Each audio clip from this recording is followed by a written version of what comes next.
So since the storm last night, it's put us behind from, the original plans of building the IT center. The IT center was meant to be built here, but since then we've decided to take a few steps back. I've spoken with Sova, and we've decided to take a few steps back before doing something like an IT center. So the main objective here for the school, for FEFA, is to get 100 students in for this year.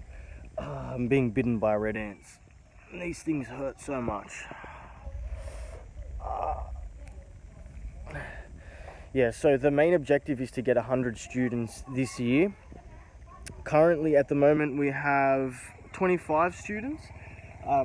Me and Sova just sat in on a meeting, and I asked what would attract more students, and he said, obviously better conditions for the students. Students come here, they have a look at the conditions, and they choose whether they want to stay in here or not. Going off that, then we've decided that building some beds, getting some money, raising some money to build some beds where we can house up to four students per bed. So this is a bed here,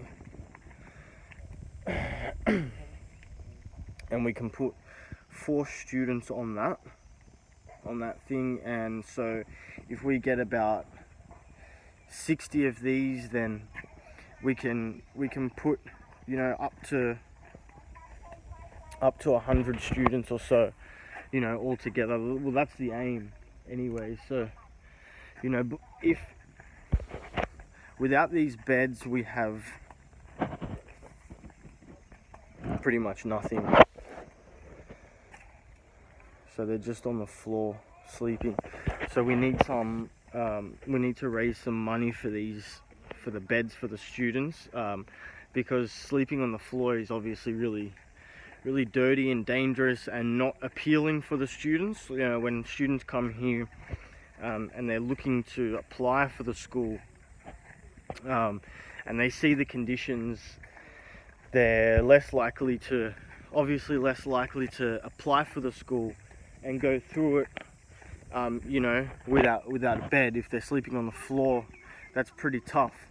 But yeah, speaking with Sova earlier before in our little meeting, I asked him, why does FEFA give free education? The whole purpose behind the project,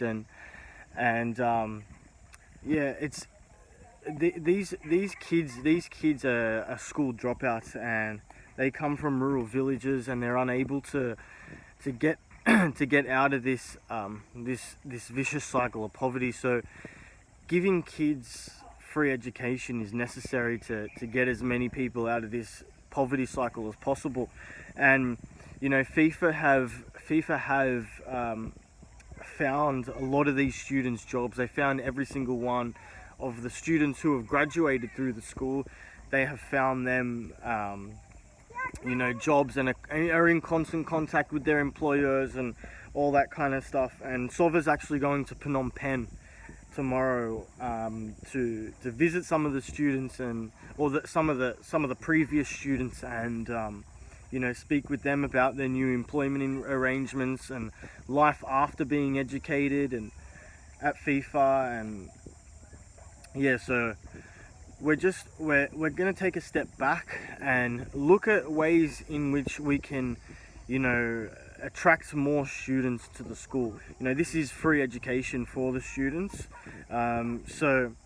making it appealing for some of these students. And then eventually we can think about the volunteers that we can get, and the volunteers that we can use, international volunteers. We already got volunteers, Cambodian volunteers who are teachers, who come to volunteer their time teaching the students. But in the long run, we would love to look at in more international students, and how we can harness the resources there, the human resources there, in order to continue to provide these kids, these underprivileged kids, with free education. You know, that's the most important thing, getting these people out of the poverty cycle and getting them into professional jobs, whether it's in the hospitality industry or, you know, that's a big industry here in Cambodia. So yeah, the project goes on, and we're looking at the beds, like I said. That's the most important thing, getting these students off the ground when they're sleeping and onto, you know, a surface that is elevated off the floor. That's the most important thing at the moment, I think. And if you have any recommendations, obviously throw them out into the comment section. Thank you.